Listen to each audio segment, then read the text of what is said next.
Assalamualaikum warahmatullahi wabarakatuh. Salam sejahtera untuk kita semua dan salam sehat selalu. Kali ini saya Wahyu Priyanka Nata Permana akan berbagi pengetahuan, berbagi pengalaman perihal tata cara pendirian dan pengelolaan kantor hukum. Ya, semoga materi ini bisa bermanfaat bagi teman-teman mahasiswa yang sedang mengambil mata kuliah keadvokatan dan kewirausahaan atau para peserta pemagangan dari Fakultas Hukum UII serta kawan-kawan para advokat muda yang ingin mendirikan kantor hukum yang bagus. Nah, dalam mendirikan suatu kantor hukum, ada beberapa hal penting yang harus kita perhatikan, yang harus kita persiapkan agar pendirian kantor hukum bisa berjalan dengan baik. Setidaknya di sini ada 7 item ya yang saya anggap penting dalam pendirian suatu kantor hukum. Yang pertama adalah nama, ya. Ini menjadi hal penting karena nama bagian dari branding suatu kantor hukum dan juga pemilihan nama harus tepat. Nama memberikan suatu kualitas ya dalam suatu kantor hukum juga. Yang kedua, kemudian kita harus menyiapkan nanti bentuk kantor hukum yang akan didirikan mau seperti apa, ya. Yang ketiga, tentunya strategi, visi misi, dan juga keahlian atau spesialisasi nanti kantor hukum tersebut bergerak dalam bidang apa.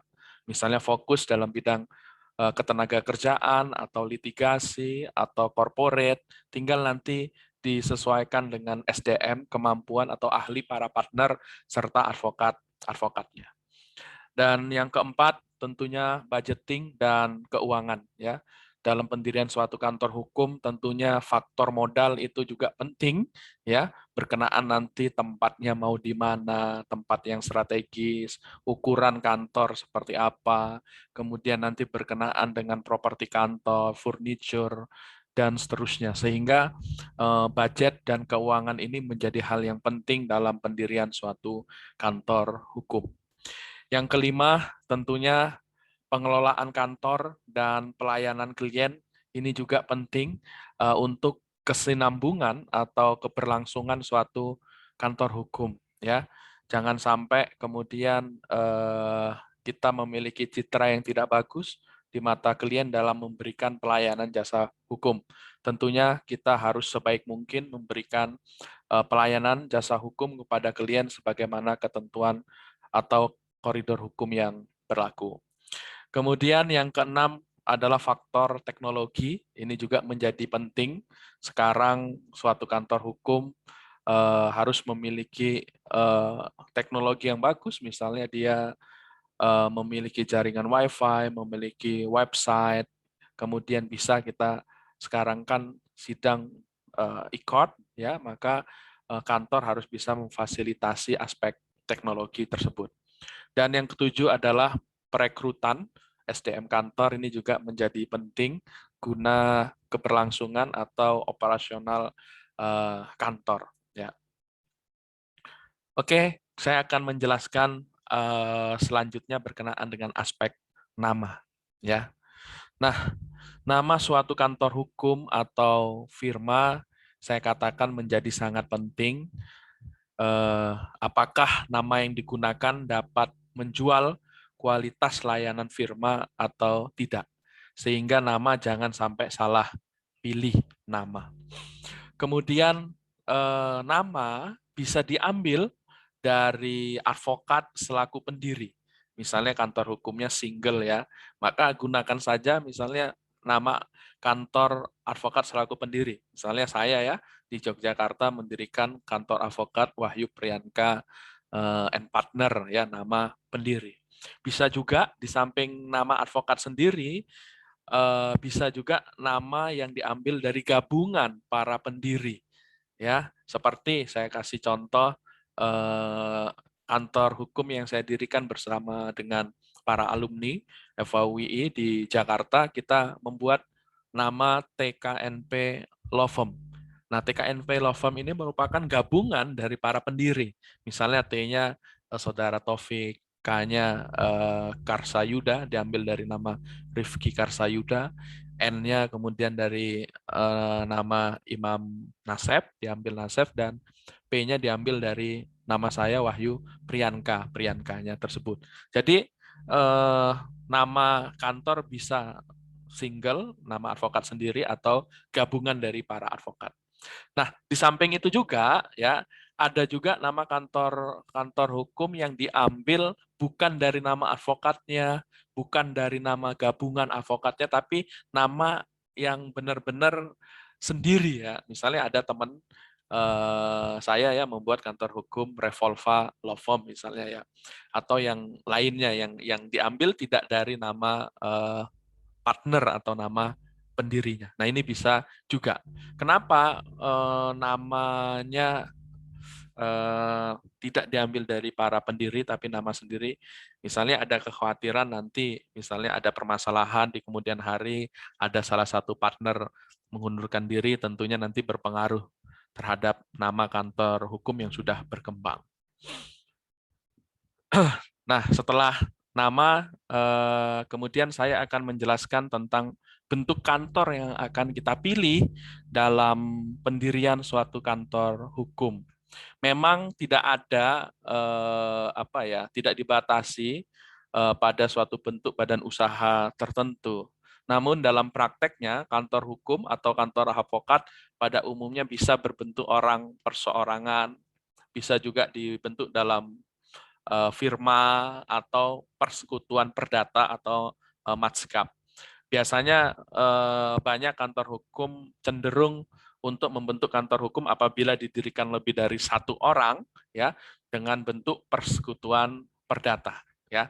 Tentunya ketika kantor hukum tersebut didirikan lebih dari satu orang, maka sebaiknya ya dibuatlah kesepakatan antara para pendiri itu ya. Tentunya dibuat kesepakatan dalam bentuk akta otentik, yakni akta pendirian persekutuan perdata yang dibuat di hadapan notaris ya yang disepakati oleh para pendiri ya.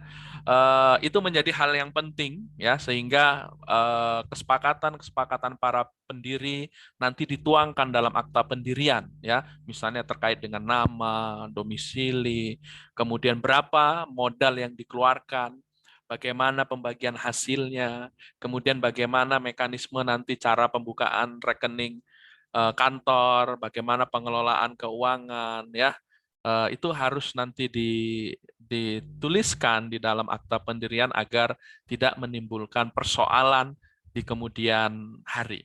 Nah, ketika suatu kantor itu dibentuk dalam dalam bentuk firma atau persekutuan perdata, maka kita harus mengikuti ketentuan Peraturan Menteri Hukum dan HAM nomor 17 tahun 2008 tentang pendaftaran persekutuan komanditer, persekutuan firma, dan persekutuan perdata.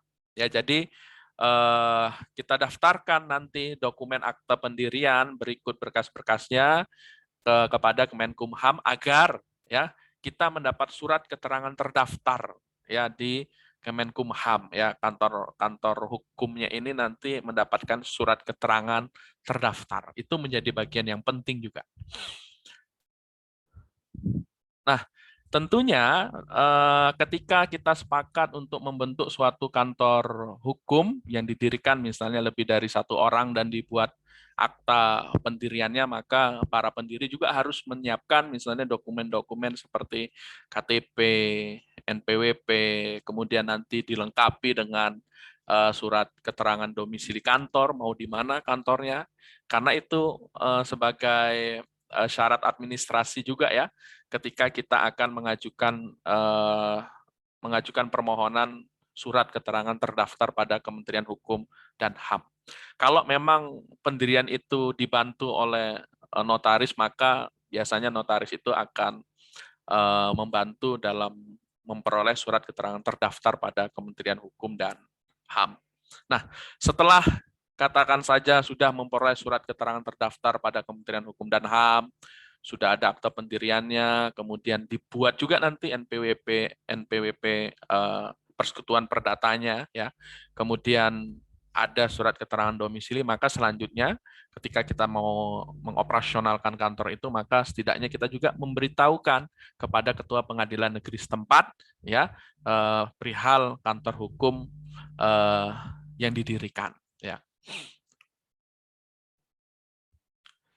Nah, ini tadi sudah saya jelaskan sebelumnya, ya.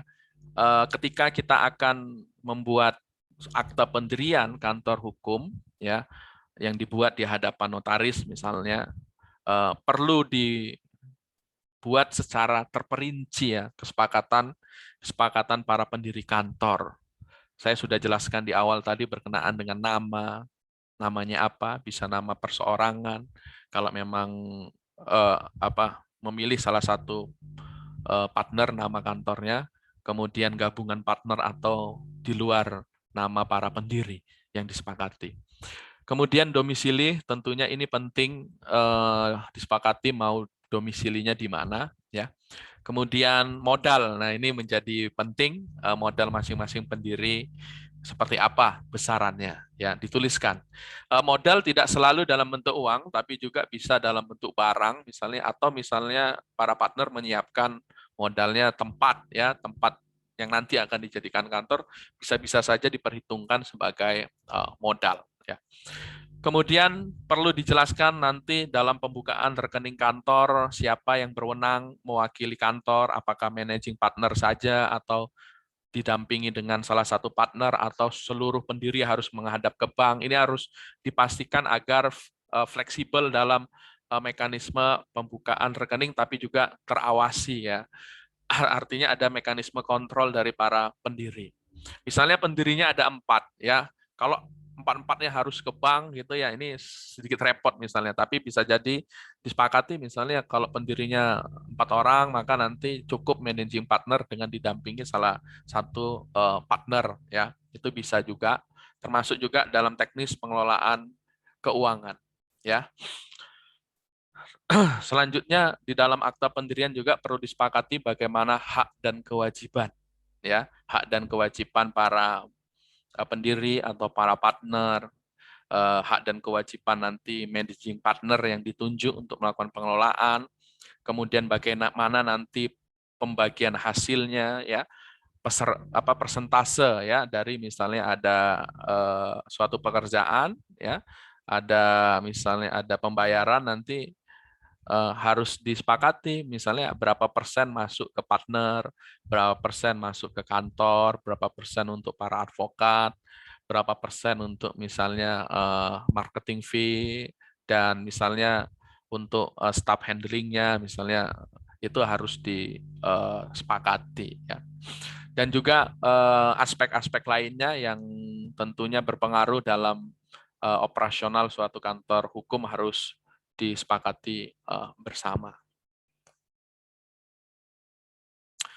Selanjutnya, setelah tadi saya menyampaikan tentang nama, bentuk, ya, kantor advokat, mau perseorangan, firma, atau persekutuan perdata, ini saya selanjutnya akan menjelaskan tentang jenis atau tipe kantor hukum, ya. Dalam praktek ada setidaknya 5 tipe organisasi kantor hukum, ya. Ada praktisi tunggal, ada juga yang sifatnya boutique law firm, dia khusus menangani perkara-perkara hanya pada spesifikasi bidang hukum tertentu, misalnya fokus pada bidang hukum ketenagakerjaan atau corporate, atau misalnya juga litigasi saja, misalnya, ya, tergantung dari pendiri kantor hukum itu dia mau bergerak pada segmen yang mana nih kantor hukumnya, ya, tunggal, butik, atau misalnya small firm. Memang kalau small firm ini advokatnya lebih banyak dari butik law firm tadi, ya, misalnya bisa bisa jadi terdiri dari 15 orang, bisa juga kurang dari 15 orang. Dan biasanya sudah ada nanti manajer office-nya, sudah ada paralegal, sekretaris, admin, kurir, termasuk misalnya operator fotokopi maupun pembukuan. Nah, selain itu, tipe kantor advokat lainnya ada yang tipenya medium size ya, atau kantor hukum yang menengah. Tentunya ini para advokatnya bisa lebih dari 15 orang sampai 75 advokat. Eh, ada direktur pengelolaan, ada asisten direktur pengelolaan, ada direktur personalia, manajer sistem komputer, manajer dan staf keuangan, manajer perlengkapan, pustakawan, pengelola data, reception, operator telepon, serta kurir.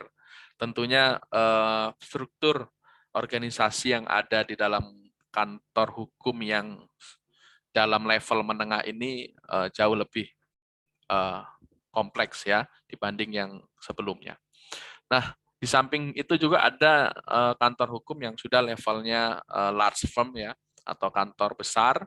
Dia advokatnya lebih dari 75 advokat, dan memiliki ciri-ciri kantor hukum ini memiliki jaringan di berbagai negara, ya, memiliki sistem komunikasi yang maju, dan advokat yang dipekerjakan mempunyai mobilitas tinggi karena dapat ditransfer ataupun dipindah ke kantor-kantor di tempat lain. Jadi dia punya cabang juga ini. Ada di misalnya pusatnya di Jakarta, ada juga nanti di Bali, ada juga di Surabaya, ada juga di Medan, di kota-kota besar. Jadi memang cakupan penanganan perkaranya juga biasanya juga lebih besar ya. Ada bisa menangani kasus-kasus yang litigasi, non litigasi, atau beberapa bidang hukum tertentu ya. Oke, selanjutnya saya akan menjelaskan aspek yang ketiga berkenaan dengan pendirian kantor adalah strategi ya. Strategi dalam pendirian kantor hukum itu menjadi penting, harus jelas visi misi suatu kantor hukum itu apa, visi misinya. Harus jelas target ya, kliennya nanti menyasar pada bidang apa. Misalnya sekarang nih lagi in bidang informasi teknologi ya. Itu juga bisa dijadikan target pangsa pasar untuk kantor hukum ya. Bekerja sama menjadi in-house lawyer-nya atau retainer tetapnya dari perusahaan-perusahaan IT misalnya ya. Termasuk juga misalnya kalau memang keahliannya di bidang hukum ketenagakerjaan, perpajakan, haki, litigasi harus disiapkan eh, apa disiapkan SDM-nya untuk menyesuaikan dengan strategi yang akan dijalankan. Ya. Kemudian strategi dalam pemilihan partner atau pendiri juga harus tepat ya. Karena jangan sampai nanti baru didirikan para partner sudah tidak sejalan lagi, tidak sesuai visi misinya. Maka bisa saja menyebabkan kantor hukum ini kemudian menjadi tidak berkembang atau bahkan bubar ya.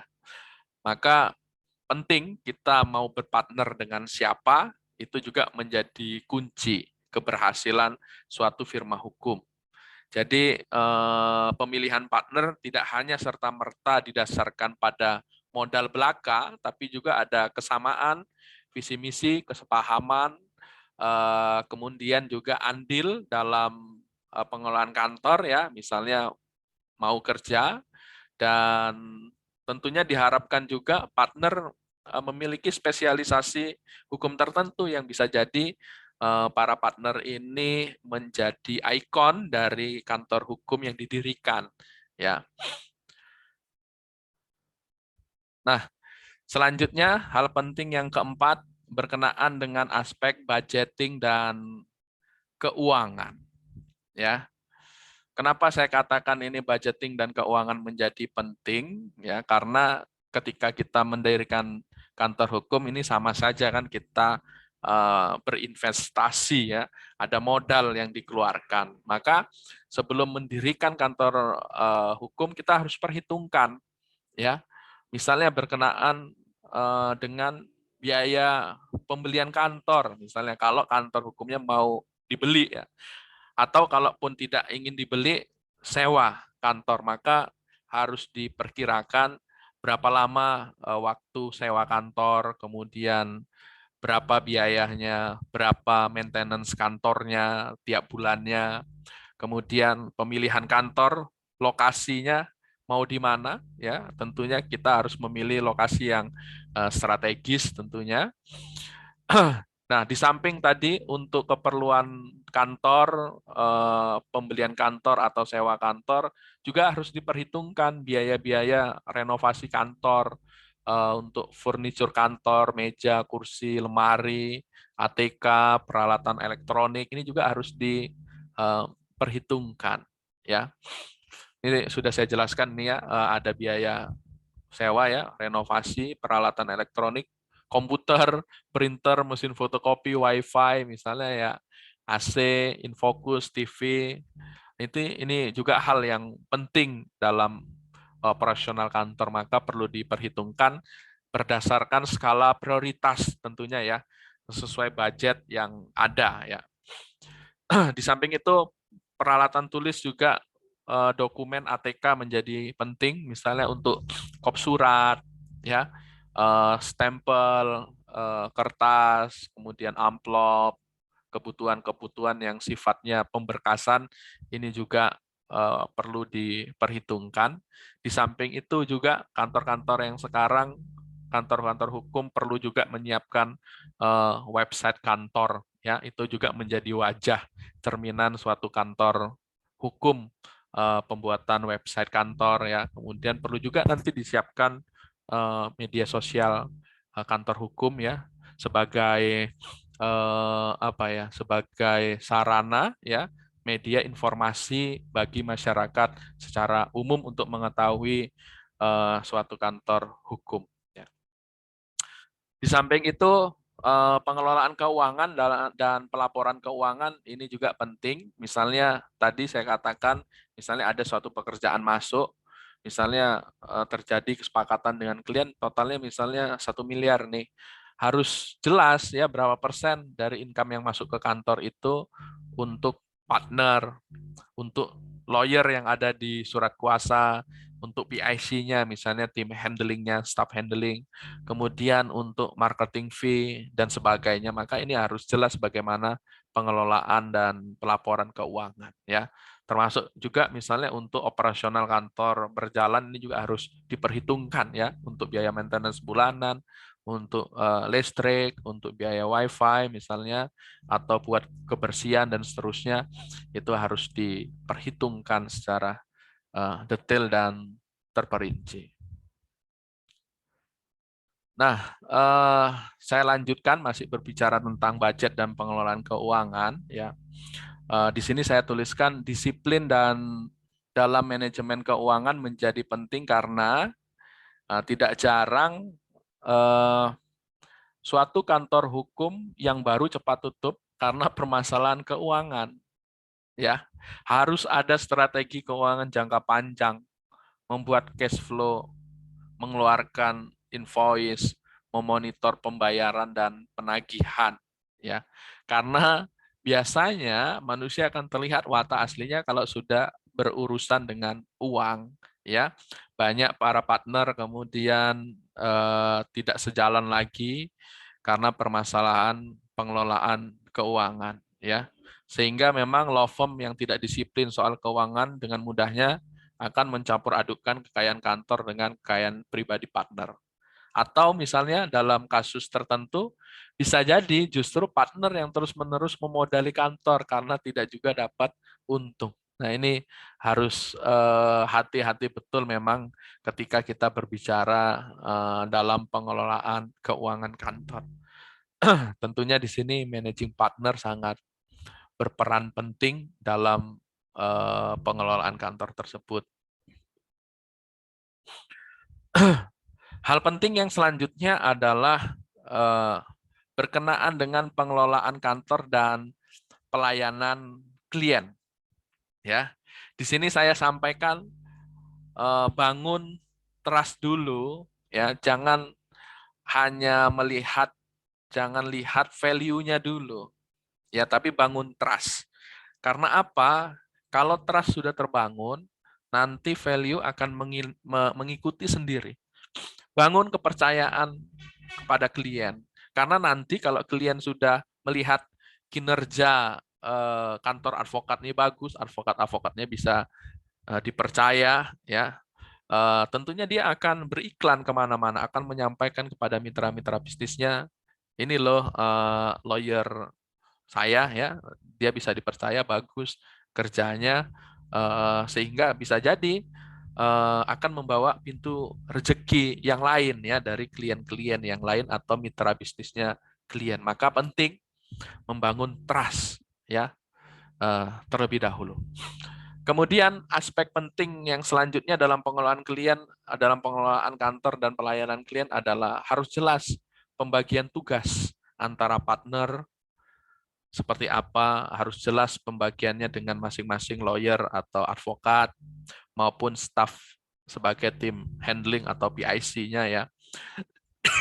Itu harus jelas sehingga tidak one man show sendiri saja managing partner, ya. Tapi harus dibagi peran-perannya seperti apa agar semua pekerjaan bisa dihandle dengan sebaik mungkin oleh penerima tugas. Yang selanjutnya adalah dalam pengelolaan kantor penting dalam dokumen manajemen, ya, pengarsipan harus dibuat secara sistematis, rapi. Kemudian menjadi penting juga kita selalu memberikan progress report kepada klien ketika kita diminta untuk melakukan pekerjaan tertentu, ya, misalnya pendampingan kepada kepolisian, misalnya sidang-sidang, kita sebaiknya mengirimkan laporan perkembangan perkara kepada klien. Dan sebisa mungkin memang meminimalisir fotokopi-fotokopi karena sekarang sudah serba teknologi, bisa memanfaatkan teknologi, ya, misalnya di scan sehingga meminimalisir adanya fotokopi. Laporan-laporan perkembangan perkara juga sekarang sudah bisa dikirim by email, by WA dalam format PDF, ya, sehingga sangat memudahkan sekali. Selanjutnya masih dalam pelayanan klien. Pelayanan kepada klien menjadi penting untuk menentukan apakah di kemudian hari kita akan mendapatkan pekerjaan dari klien lagi atau tidak, ya. Ini menjadi penting. Saya ketika mendirikan suatu kantor advokat, ada klien pertama saya, ya. Saat itu saya dipercaya untuk mendampingi salah satu perusahaan yang mendapatkan lisensi FIFA World Cup 2014 Brasil. Sampai sekarang masih berhubungan dengan sangat baik sekali, bahkan banyak pekerjaan-pekerjaan yang lainnya juga dipercayakan. Artinya apa? Artinya kita sudah berhasil membangun trust kepada klien, sehingga klien juga bisa mempercayakan pekerjaan-pekerjaan lainnya atau bisa merekomendasikan kita kepada mitra bisnisnya. Ini menjadi penting, ya. Di samping itu, suatu kantor hukum perlu juga membuat company profile, ya, karena company profile ini nantinya bisa memberikan gambaran bagaimana misalnya spesifikasi masing-masing personil ini kemampuannya di bidang hukum apa saja, misalnya. Bisa juga melihat referensi, ya, sudah pernah menangani perkara apa saja, ya. Itu juga bisa membantu membangun kepercayaan klien kepada kantor hukum, atau bisa sebagai media informasi masyarakat untuk menggunakan jasa kantor hukum tersebut. Kemudian di sini saya katakan tidak jarang klien justru menjadi iklan berjalan bagi kantor advokat, ya. Jadi dia kalau puas dengan pelayanan jasa hukum, dia akan menginformasikan kepada keluarga, kerabat, atau rekan atau mitra bisnisnya apabila ada permasalahan hukum bisa menggunakan kantor hukum yang pernah saya percaya, insya Allah misalnya amanah yang bersangkutan. Karena itu penting. Kemudian yang selanjutnya, bangun komunikasi yang efektif dengan klien. Ya, efektif di sini tentunya kita harus responsif dalam menjawab segala bentuk komunikasi dari klien, ya, misalnya membalas email, membalas pesan WA dari klien, ya, atau mengangkat telepon klien. Kalaupun kita nggak bisa mengangkat telepon, kita informasikan nanti akan kita hubungi kembali karena memang ada suatu kepentingan tertentu, ya. Ini menjadi penting membangun komunikasi. Jangan kemudian klien sudah bayar, advokatnya dihubungi saja susah, ya. Nah, ini jangan seperti itu, harus responsif. Kemudian ini sudah ya memberikan progress report kepada klien dan bisa saja kita minta feedback dari klien. Bila mana misalnya kasusnya sudah selesai kita tangani, bisa kita minta feedback dari klien, kritikan atau saran-saran tertentu yang bisa sebagai evaluasi kantor hukum untuk bisa menjadi lebih baik lagi. Nah, ini sekiranya hal-hal yang penting dalam pengelolaan kantor dan pelayanan klien.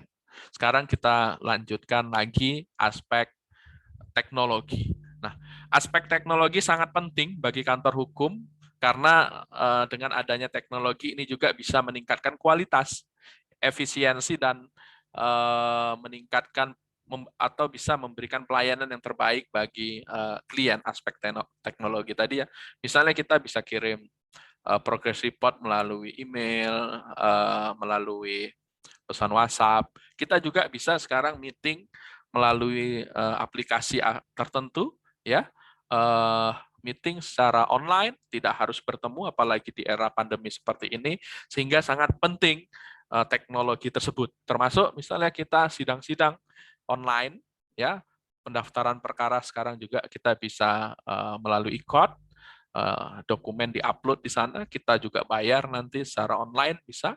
Jadi teknologi sekarang menjadi sangat penting dalam mendukung kegiatan advokat dan kantor advokat itu sendiri.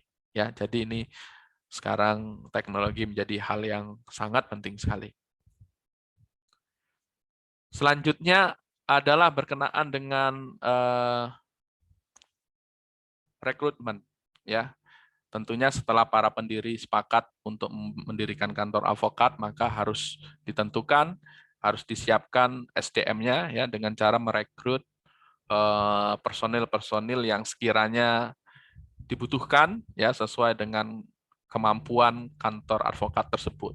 Ya, misalnya merekrut pada tahap awal itu karyawan, misalnya bagian reception, ya, admin keuangan atau IT misalnya, ya, kalau memang ingin membuat kantor hukum yang lebih besar gitu ya. Atau misalnya kalau kantor hukum dalam level yang tunggal tadi ya, misalnya butik, maka disesuaikan saja, tidak perlu banyak karyawan, tapi karyawan itu direkrut sesuai dengan kebutuhan kantor, dan lihat juga dalam rekrutmen itu apakah sosok yang akan direkrut ini sesuai tidak dengan nilai-nilai kantor, ya, sesuai dengan visi misi kantor, sesuai dengan keahlian yang dibutuhkan kantor, maka perlu diadakan tes juga apa yang akan direkrut tadi ya, untuk melihat bagaimana sosok yang bersangkutan, bagaimana kemampuan, misalnya bahasa, skill-nya, termasuk misalnya keahliannya di bidang apa. Ini menjadi penting proses rekrutmen ini, ya.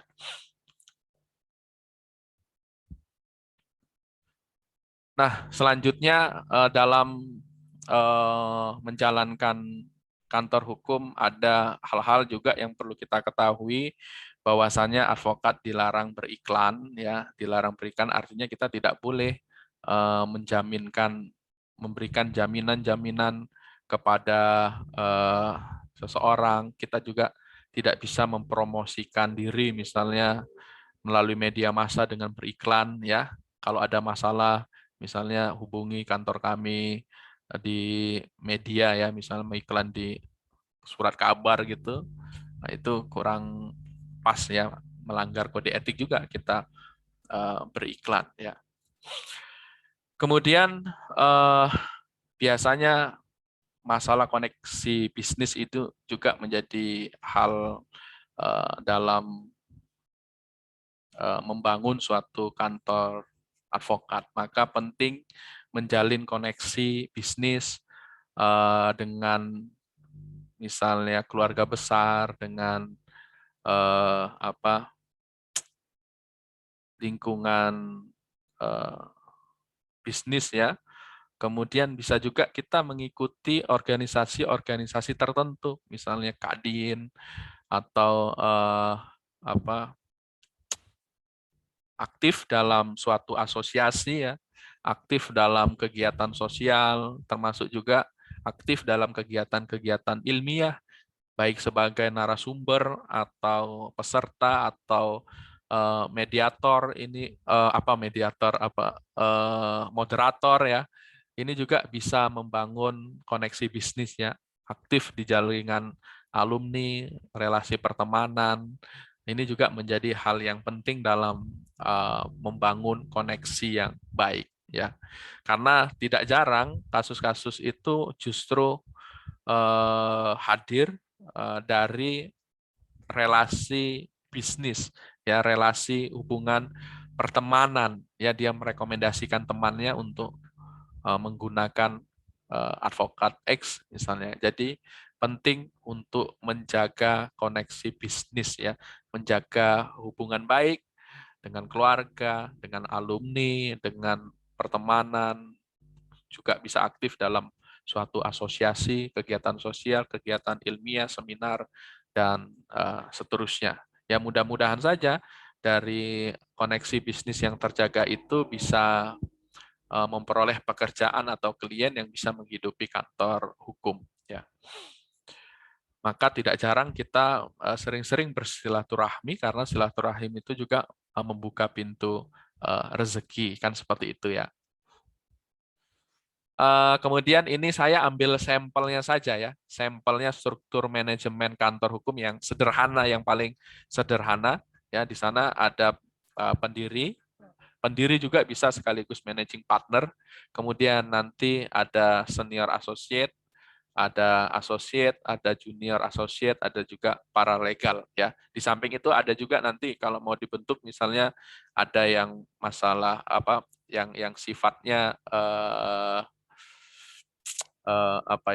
pendukung ya, misalnya tadi ada reception, ada mungkin bagian admin, ada keuangan dan seterusnya. Ini hanya struktur yang sifatnya penanganan perkara ya, yang hubungannya dengan partner, associate, paralegal dan seterusnya. Ini struktur manajemen kantor hukum yang sederhana sekali. Nah, demikian yang bisa saya sampaikan. Mudah-mudahan dari apa yang saya sampaikan, saudara sekalian bisa mendirikan, membangun kantor advokat yang profesional, berintelektual, dan berintegritas karena nilai-nilai profesional, kemudian integritas itu menjadi bagian yang penting untuk membangun kepercayaan masyarakat kepada kantor advokat yang akan didirikan. Sekian yang bisa saya sampaikan, semoga bermanfaat. Terima kasih. Wassalamualaikum warahmatullahi wabarakatuh.